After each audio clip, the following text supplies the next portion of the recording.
Welcome to my chat and nightcap. Y'all, we are back, and I am so happy to be back. Today, we're going to be talking about the case of Kouri Richins. Was she money hungry or just pure evil? Go and get you a drink, coffee, tea, soda, or whatever it is that you like to indulge in for our nightcap. Talking all things. Kouri Richins. Cling, cling, cling, cling, cling. Let's get into it, shall we? Oh, yes, we shall.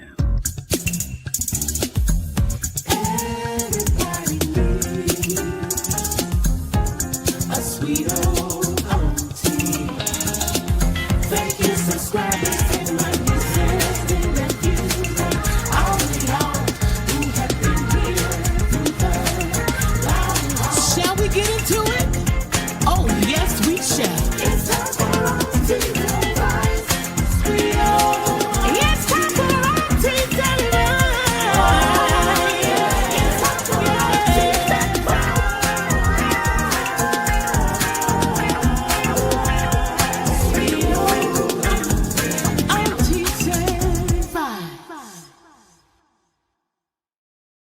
Well, welcome back, everybody, and we're going to be talking all things Kouri Richins. Y'all, we're going to be talking everything from the grief book, the money problems, and the questions that, in my mind, just won't go away. Welcome to Barbara and JW1063. Thank you all so much for being here in the live. All right, y'all. So, as I asked you all to do on these nightcaps, pull up a chair, grab you your coffee, your tea, your soda, or whatever choice of drink, because this story right here is one of those cases that sounds like a movie script until you realize that these are real people with real lives. Let me bring her up, okay? Let's talk about Miss Kouri Richins. Now, I know you all probably got a couple of choice words that you want to say downtown in the chat to describe her. Go ahead on and do that while I grab my drink. Look, before we get started, I just want to remind everyone that Kouri has maintained her innocence. And we're discussing publicly reported allegations, testimony, court records, and trial proceedings. Okay? Now, after I've said all of that, let's do a cheers. Clink, clink, clink, clink, clink. Okay? To our chat nightcap, I'm going to sit that downtown to the side. Let's talk about how a woman went from promoting a children's grief book on television, child, to being convicted of murdering her husband. Because that's the story that we just ain't going to let go. Now, they had the perfect family image because in April of 2023, Kouri appeared on a local television show promoting a children's book called Are You With Me? This book was designed to help children cope with the death of a parent. On television, she appeared, y'all, to be the grieving widow, a mother of three, a woman trying to help her children process unimaginable loss. To the public, it looked like a heartbreaking but inspiring story, but behind the scenes, the investigators were already looking at something very different than what we saw before us. Within weeks, Kouri would be arrested and accused of murdering her husband, Eric Richins. Now, y'all, You couldn't write this story if you wanted to. A grief book, losing a father, written by a woman who prosecutors as would soon accuse of causing that loss to her children. That's the one reason why I think that this case has captured so much attention. So you may ask, Auntie, I have not heard of this case. Who were Eric and Kouri? So Eric met Kouri in 2009. At the time, honey, Miss Kouri was working at the Home Depot. The couple eventually married and had 3 sons together. Okay. Now, all of Eric's friends described him as being a devoted, the kind of dad who coached little league games, the kind of father who showed up, okay, for his children, for his family, for his wife. He was the kind of man who built his life around his children. While meantime and in between time, Kouri had big dreams of her own. She wasn't just satisfied with simply selling houses. She wanted to become a real estate developer. She wanted to buy homes, renovate them, and then flip them and make serious money. On first sight, it seems like there's nothing wrong with that. There's nothing wrong with having ambition. Nothing wrong with her wanting more and to contribute to her household. Nothing wrong with her having big dreams. But here's where the problem comes in. When a dream starts costing more than reality can support. And according to prosecutors, that's exactly what happened with Kouri. Let me sit up straight. Now, here's where I need all of y'all to pay attention. Because a whole lot of bad decisions start with what? Money. The prosecution argued that Kouri began taking out what are called hard money loans. Now, these are not the kind of loans most people get from a traditional bank. These loans offer very high interest rates. And according to the prosecutor, she was borrowing from one source to pay another source. Basically, in my opinion, robbing Peter to pay Paul. She was borrowing again to cover previous debt, moving money around, trying to keep everything afloat. The classic, as I said, robbing Peter to pay Paul situation. And if you've ever watched someone drowning financially, you know what happens next. Instead of them reducing, the debt gets bigger. Instead of them relaxing, the pressure gets bigger. Instead of them being upfront and open and transparent, the secrets get bigger. And eventually, everything breaks. So Eric, according to the court records, right, Eric eventually began noticing things. Money disappearing, large withdrawals, credit card activity he couldn't explain, loans he didn't even know existed, financial transactions that raised concerns. Now, here's what I want you to imagine. You work hard, you build a business, and you trust your spouse. Then suddenly, you're looking at paperwork wondering, what the is this? How did this happen? When did it happen? Why didn't I know about any of this? That is enough to shake anybody's marriage, in my humble opinion. And so, according to the prosecution, Eric became so concerned, he went and contacted a lawyer. He revised his will. He created a trust. He moved assets, and he made changes that will become extremely important later on. So they had this incident on Valentine's Day. Let's discuss that. Prosecutors argued that weeks before Eric died, he became violently ill after a Valentine's Day dinner at home with the wifey. So, according to the testimony, Eric later told a friend he believed his wife had tried to poison him. Now, okay, so we're going to pause right there because if that allegation is true, then that absolutely changes everything in this case. Because most married couples fight. Like, come on, they argue, they go through rough patches. But when somebody starts believing, whether it's the husband or the wife, that the person they are sleeping with and sleeping beside them are trying to harm them, that takes things to a whole different level. Investigators would later focus on testimony from this housekeeper named Carmen. According to the prosecution, Kouri allegedly asked her for what she called the Michael Jackson stuff.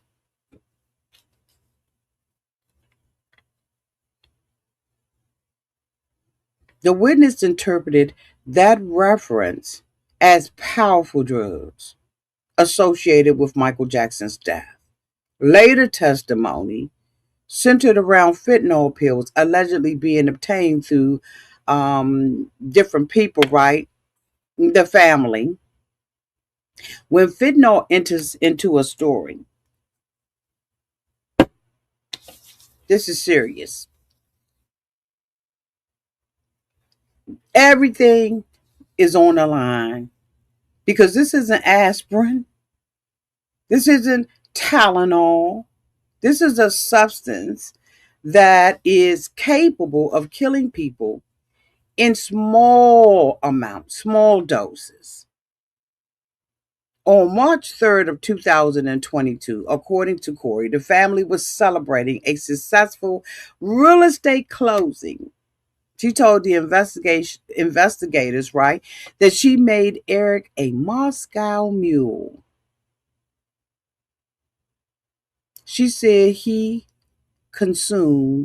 also consumed a THC gummy. Now, y'all know I don't do no kind of medicine unless it's prescribed to a doctor. So, honey, I can't even tell you what THC is. I would have to look it up. Y'all let me know downtown in the comments section. But later that night, she reported finding him unresponsive. But the investigators later say certain details just did not line up. Phone records, movements throughout the home, timing, digital evidence, all those issues would become major points during the prosecution's case. Then the autopsy results came back, and that's when everything changed because the medical examiner determined that Eric had died from fentanyl toxicity.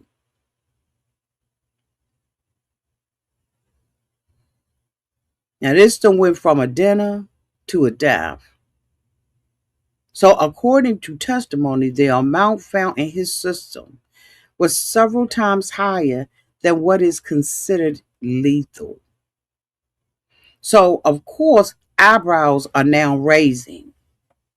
Okay, Barbara said it is the substance found in Canada's auntie. What does that mean? Write it over again, Boo, so I can understand what you're saying. So, look, the investigators also pointed to internet searches that occurred after Eric's death. Searches involving deleted messages, fentanyl, questions investigators believe were, cannabis. Okay. Okay, thank you, Boo. Questions investigators believe were significant. Now, I'm going to tell you what juries often think themselves, right? Not whether one thing looks suspicious, but whether all of these pieces create a pattern. One search, maybe nothing. One financial issue, you could probably explain that away. Okay, you had an argument or two. Every marriage has those. But when people start stacking events after events after events, that's when jurors start looking for a bigger picture. Then came this grief book after Eric's passing, the television appearances, interviews, her public image. And for a lot of people like myself following this case, that was one of the most shocking parts.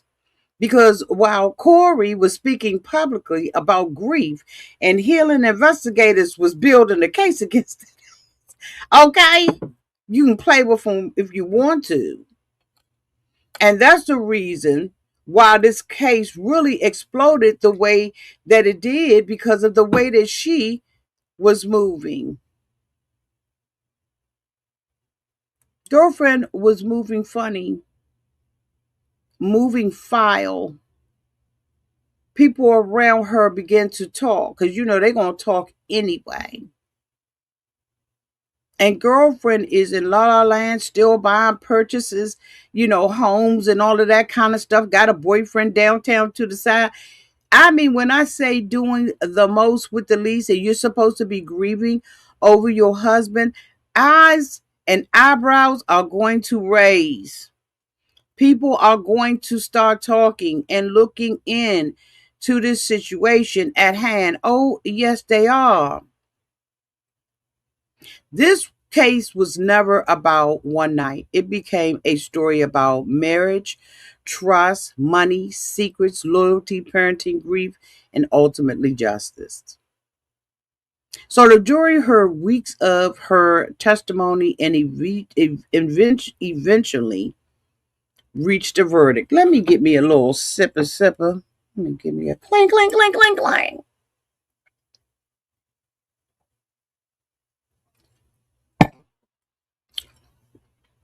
So for weeks, the jury heard different witnesses.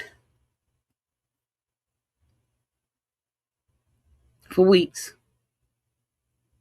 I thought that, well, no, I don't want to get my thought yet. And they reached a verdict. Now, I want to make a mental note of something. If you all were like me and you watched the trial, girlfriend was stone-faced with almost every witness that took the stand, whether they were, she didn't have a defense, right? But she was stone-faced. Even when her best friend and her lover took the stand, we always saw a straight-faced Kouri.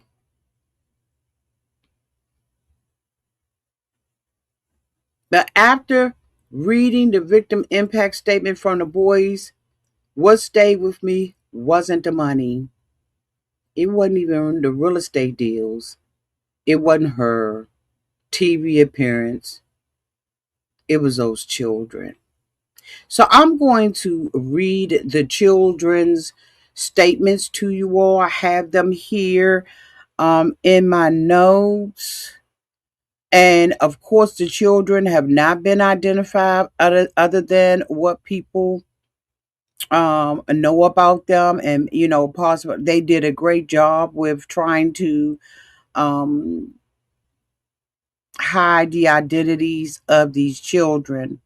But I'm going to read you their statements. This is WR's statement. He's one of the children. Okay, they're only using initials. The youngest boy described waking up to sirens and chaos. He talked about confusion, fear, and not understanding what was happening. He remembered being in a bedroom with his brothers while the emergency personnel filed in the house. He remembered feeling helpless. He remembered feeling overwhelmed. As his statement continued, he described what he felt like after his dad died. He talked about being placed in the basement, feeling afraid, feeling uncomfortable, and feeling ashamed, feeling like he couldn't trust people anymore. Then he went on and explained what he wanted from the court. He didn't want revenge, not punishment for punishment's sake, but he wanted safety. He said, I want her to go to prison forever. He went on and explained that if Kouri, yes, they addressed their mother by her name, her first name. He said that if she ever got out, he would be scared. He worried she might take him away from um, his auntie and the relatives who had become his safe place. And then he ended with a sentence that I think hit everybody in the courtroom. He said, quote, once she is gone, I will feel happy and I will feel safer and relax and trust people more.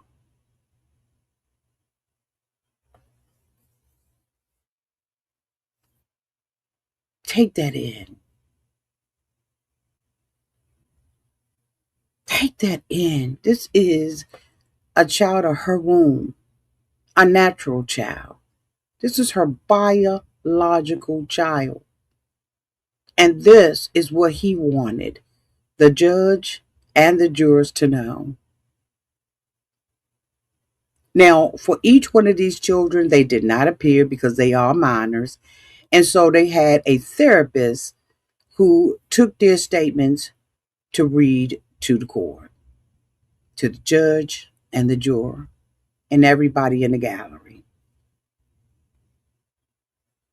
After the therapist read that, the room, you could hear a mouse eating a piece of cheese. Now we have AR's statement. He is basically had a different tone than WR's. He said there was grief, but there is also anger, a tremendous amount of anger. He started off immediately. You took away my dad for no reason other than greed.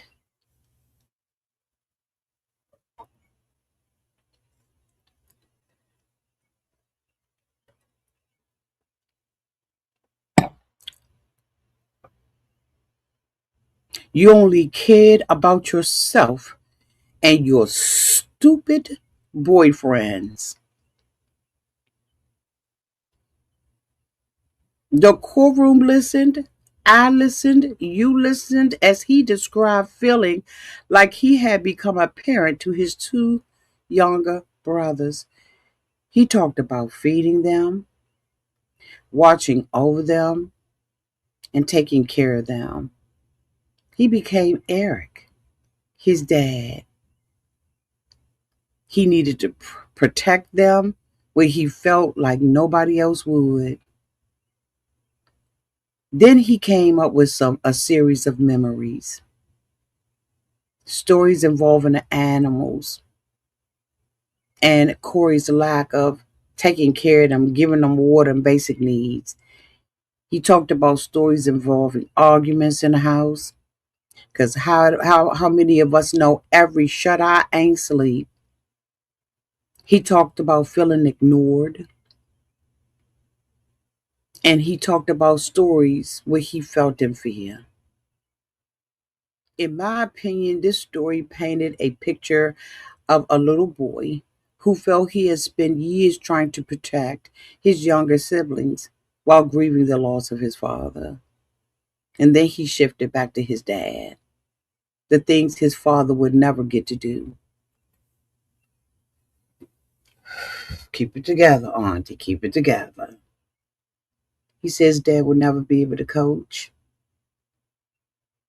attend their games, celebrate their birthdays, teach them how to drive, attend their graduation, go camping with them, go fishing.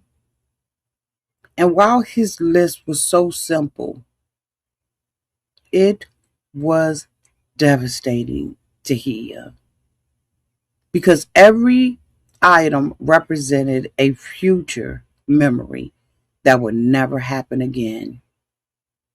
And near the end of his statement, he also told the court that tell his mama, you took away everything from me and my brothers. And I don't want you out of jail because I will not feel safe if you're out.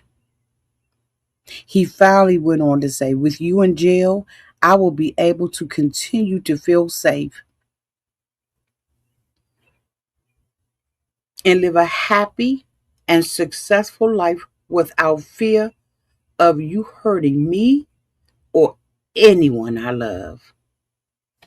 Y'all think about that.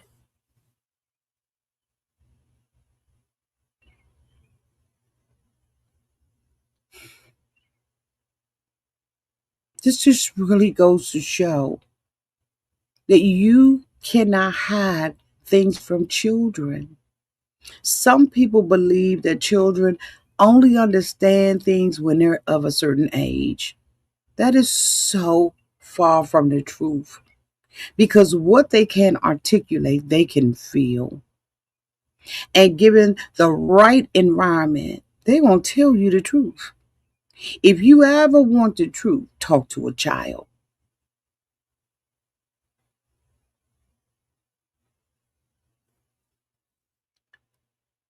Then the next therapist approached the podium. And this one came from CR, who is the oldest boy. Hold on one second.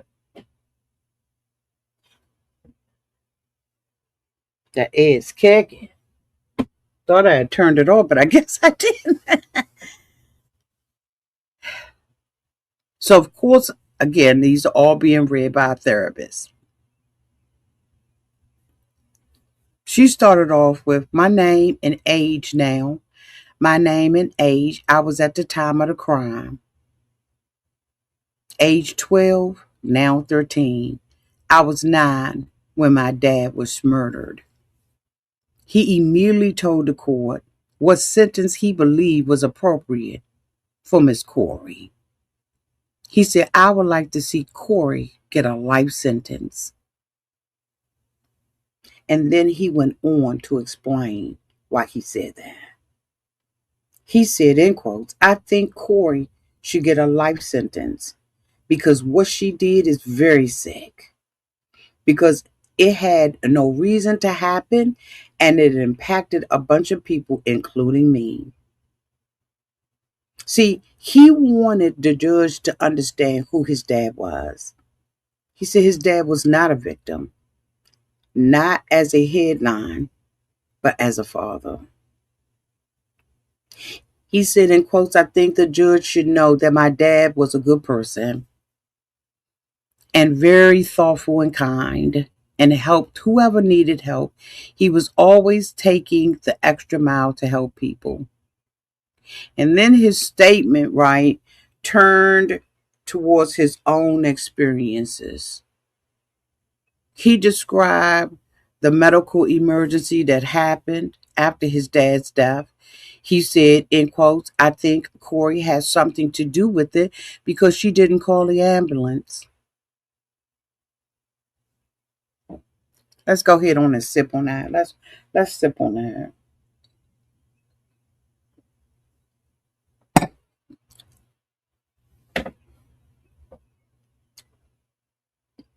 Then he described what he felt like in the home, being afraid, being isolated, worrying about the animals. Now, this is the second child who's talked about the animals. He felt trapped and he talked about feeling angry. And then came this section that a lot of people in the courtroom would later remember, I think, the most. I feel angry that she locked me in my room.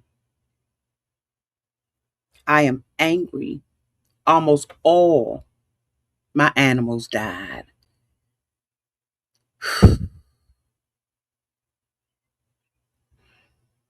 I am angry she threatened to kill them.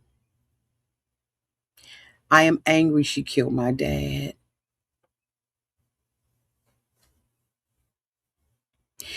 And then his statements shifted. For the first time, he described feeling safe. And I'm going to tell you,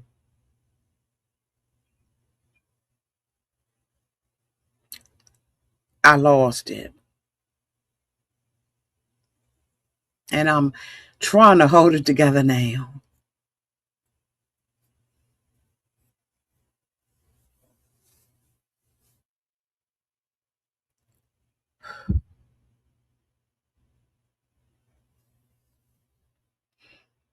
He talked about moving in with Katie and Clint and feeling protected, feeling like he no longer had to be afraid every day. He talked about counseling, how tired he was of repeating this story, how exhausting it was to keep reliving that trauma. But he also acknowledged that counseling was helping him to heal. And then he concluded with this: I want the judge to know I hope Kouri gets convicted to a life sentence because Kouri is always drunk. I want the judge to know my dad was a good person and I miss my dad. I miss my dad, but I do not miss how my life used to be. I don't miss Kouri. I will tell you that.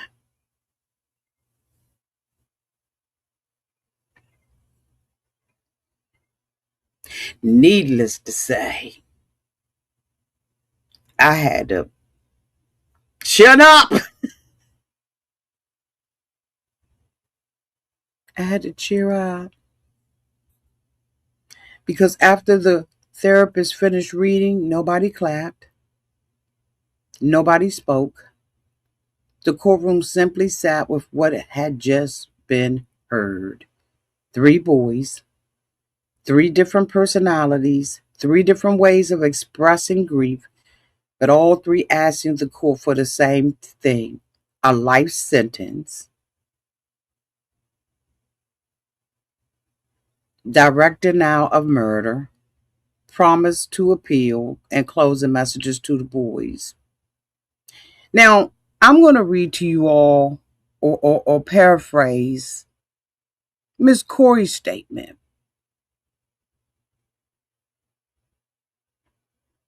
Are y'all ready? Because I hope you are. Because, in my opinion, this was some fool la la. She didn't read the room. She did not care about anything but herself. This was a self serving letter, in my opinion.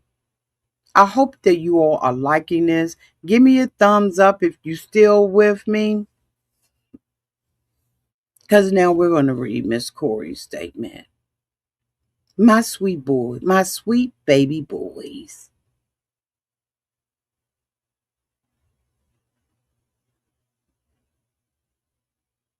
You mean to tell me, after hearing all that you would keep the same script? That you wouldn't swerve a little bit?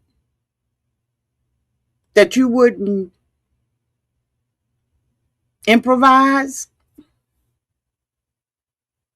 That just means that you are as tone deaf and as unsafe as these little boys have said, in my opinion. Because you're going to start it off with my sweet baby boys.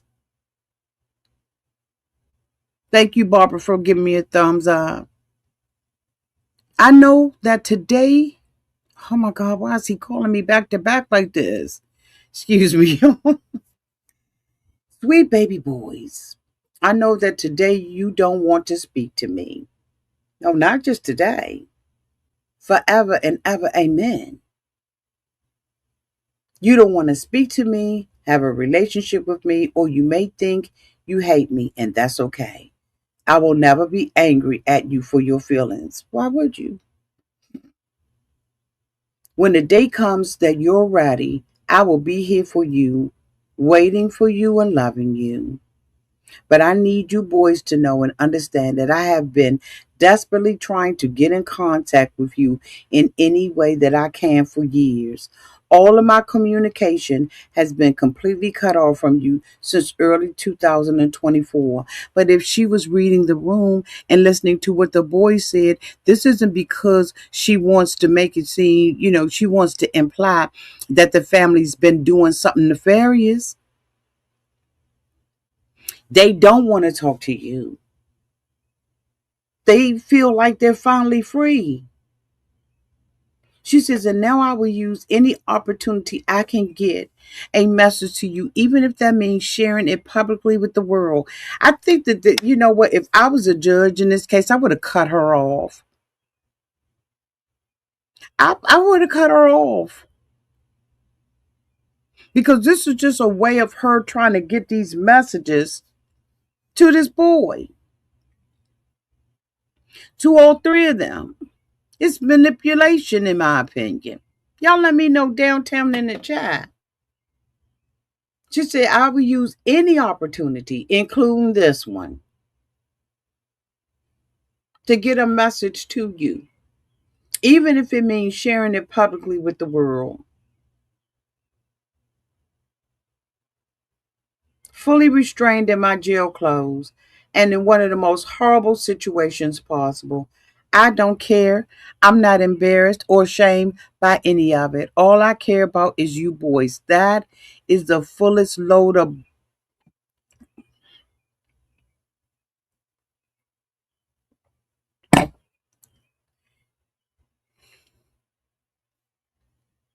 I will do whatever it takes for you to hear the truth from me and from me to come home to you. For the next time being, I don't know what that is or when my next opportunity will be. So for now, bear with me as I try to consolidate everything I've wanted to share with you over the last few years into one long message. Although you may not be ready to hear it today, that's okay. My hope is that one day you will be. May 6, 2024, temporary custody transfer from the state of Utah services to your Aunt Katie and Uncle Clint.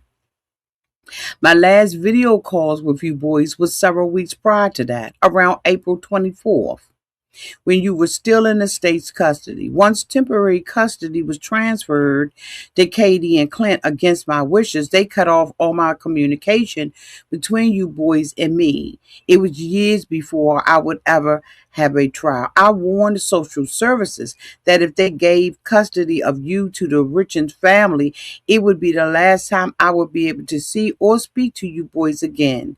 And your opinions of me, this case, and the allegations would soon mirror those of the Richins family. See, that, let me just pause right there.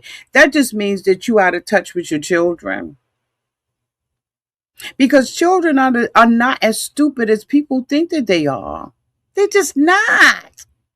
There's an assumption on her that these kids were deaf to what was being said and blind to what was going on. And I'm trying to tell you that kids are not as dumb as people think they are or want them to be. These little boys talked about her being evil with the animals. And you know how children are with their little animals. Just completely tone deaf.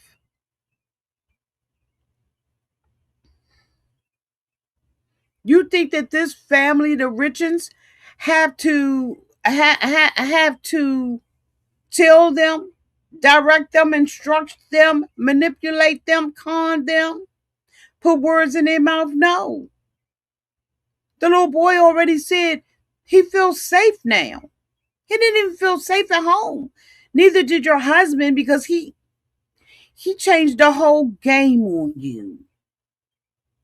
And luckily, by God's hand, he did something about it.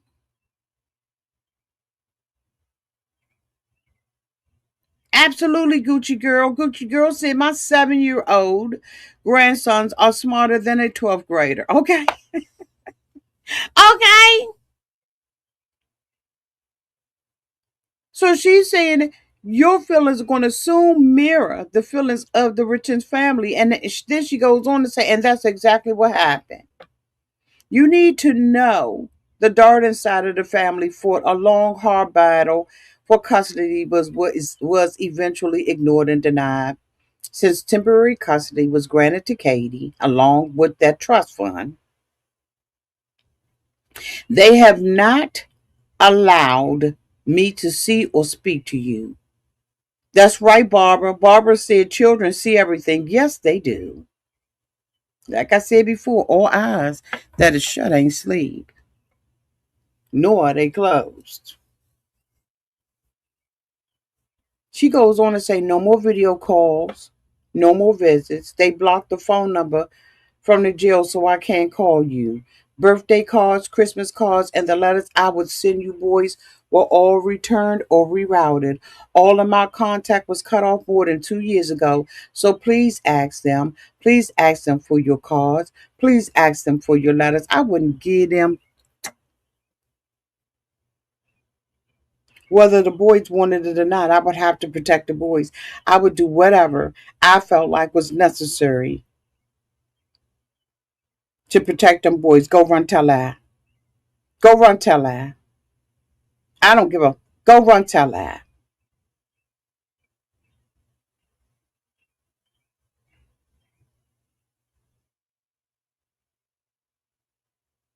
She said, if I've tried calling you, please just ask them whether or not, whether it's now or in 10 years. The one thing I need you boys to know is this: I did not abandon you. I did not just walk out of your lives one day and never return, never call, or never show up. Regardless of what anyone tells you, I will never leave you boys. And I am so sorry if for even 1 second you thought that I did. If for even 1 second you thought that I didn't love you, because that couldn't be further from the truth. You boys are my world. The reason I continue to wake up every day. I thought real estate was. And fight to come home. You're the reason for living. I understand that you're in a difficult situation mentally, emotionally, physically, and spiritually, Mom. I understand you guys have been through an extremely difficult time these past 4 years. You should never have to deal with such tragedy. And I am so, so sorry that you are going through this. You boys have the right to be angry and sad and confused, to feel in survival mode, and to have questions. All this is completely valid. Your feelings are completely valid. It doesn't seem like it was when they were living in the house with her. But anyway, I digress. Let's keep moving on. And she said, and one day when this is all over, you can sit down and talk about all of this and we can sort this out. And I promise you, boys, one day it will be over. I'm not perfect. I have succeeded and I have failed as a person, as a wife, as a parent. We all do. No, we don't. I have done plenty of things I'm not proud of. Some I regret, some I don't. Some I'm ashamed of, some I'm not. I have said things I shouldn't have. I've done things I shouldn't have. Sometimes I haven't said what I should have, or I haven't meant what I did say. These are things I can't change. These are long overdue apologies that I owe. These are would have, should have, and could have, right? We all have them. We all have done them. And you boys will too one day, but in your own way. And that's okay. That's life. We're human. Nobody is all good or all bad. We're just portrayed that way. You are going to succeed and achieve amazing things in this life. You're also going to make mistakes and fail at some things. Though use those opportunities to grow and learn. Barbara said empty words. Absolutely, Barbara. They don't define you, and don't ever let other people make um Kouri Richins. Wait a minute.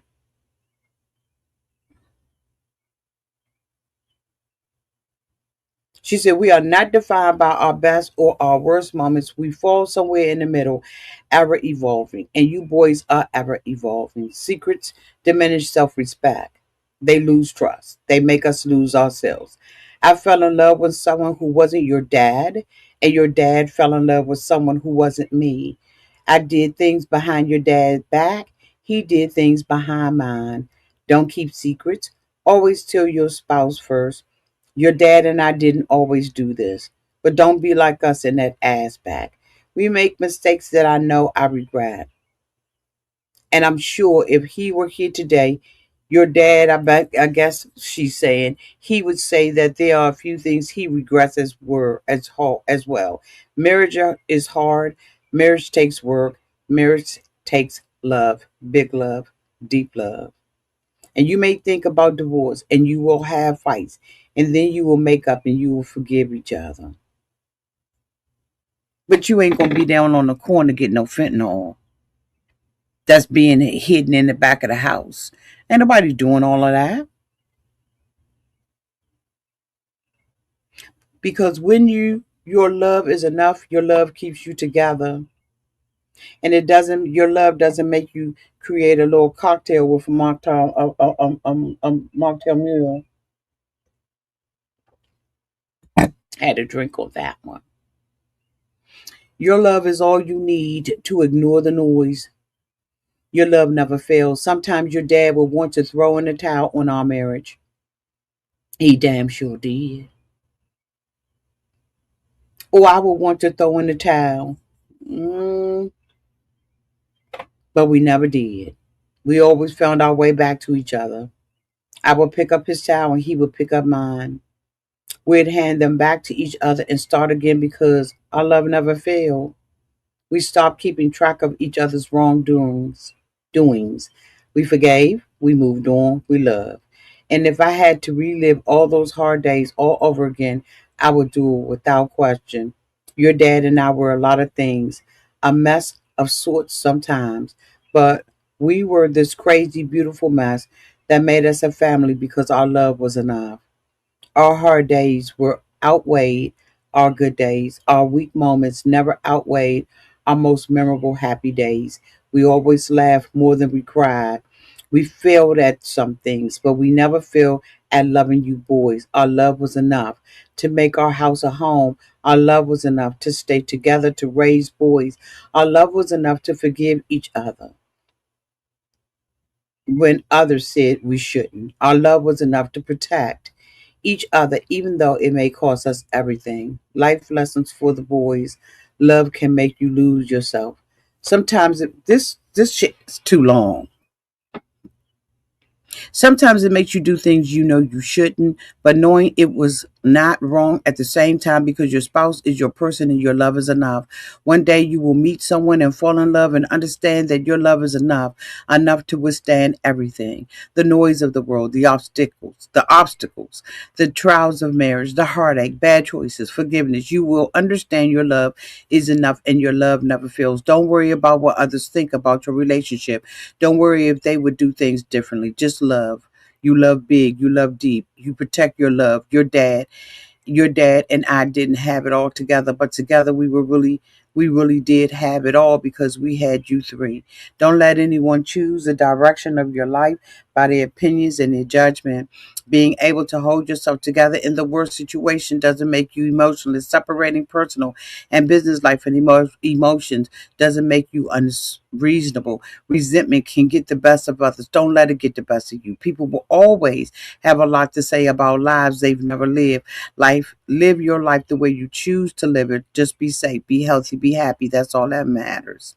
Never apologize for something you didn't do. Sometimes people will want you to believe that life is simply black and white. These situations are black and white, but they're not. Life and situations are full of color, at the very least, shades of gray. Always question the color, even if you're only questioning the gray areas. Keep an open mind. Question situations and stay curious. You will. This is longish, but I think I'm almost done. You will have some people in your life tell you how their love for you is unconditional. But once your most private life has been revealed, you quickly find out just how conditional their love actually was. Choose the people you hold close to your heart wisely and always be the friend that walks into somebody's life when everyone else chooses to walk out. Always remember the only people you owe your loyalty to are those people who never made you question this. Every day you wake up, you get a second chance at life. Take the day and run with it. Be a blessing. Don't take it for granted. Remember that anyone can give up on something. That's the easy way out. True strength comes when everyone is expecting you to fall apart, but you hold it together, preserving through the hardest persevering through the hardest times. Always persevere. Always prove them wrong because you boys don't give up. You boys will never quit. Then she addressed the criticism right and the judgment directly. As Barbara said, all empty words. She told her sons there would always be people ready to tear them down, misrepresent them, lie about them, tell half truths, and judge them. She said people would judge their decisions, their emotions, and even the way that they grieve. She continued and went on to say everyone's entitled to their opinion. It doesn't make it true. And then, if she ain't already said too damn much, she says, in quotes, excuse me, remember who you are and what you stand for, the truth, and ignore the noise. Finally, she arrived at what would become one of the most discussed portions of her statement. Apologize when you're wrong, even if that apology is long overdue. You can't change what you can't change, and you can't change the past. Then she went on to have the audacity to add, but never apologize for something you didn't do. Never admit to something you didn't do, and never beg for mercy for something you didn't do. When I tell you that those last couple of statements served as one of the clearest indications to me that she, number one, continued to deny responsibility and take accountability for Eric Richins' death, despite the jury's verdict. Y'all, in my closing thoughts, right, this was never, ever about the night that Eric got killed. This story really was about marriage, trust, money, and the love for it, loyalty, parenting, grief, and justice. The jury heard weeks of testimony and eventually reached a verdict for her. But after reading the victim impact statements for those boys, what stayed with me wasn't the money. It was about the real estate deals. It wasn't about that really. And really wasn't about the TV appearances. It was about those children. Because no matter what side of this case someone believes, these three boys lost their father. And according to their own statement, they feel like they lost their mother too. And that is probably the greatest tragedy of all. Y'all look, do y'all believe the prosecution proved motive, planning, and guilt beyond a reasonable doubt? Or do you think that there are still some unanswered questions in the Kouri Richins case? Let me know downtown in the comments what you all think about this, how you felt during the trial, and do you think it was the right verdict by the jury? Our peers. Let's have one more clink, clink, clink, clink, clink, clink. One more sip before we get out of here. Thank you all so much for coming. Subscribe to the channel if you like what you heard, because we are going to be doing. Okay, Gucci Girl says she must have used AI or Chat GPT. Honey, I don't know what she used, but y'all let me know what y'all think downtown in the comment section. I love y'all. Bye.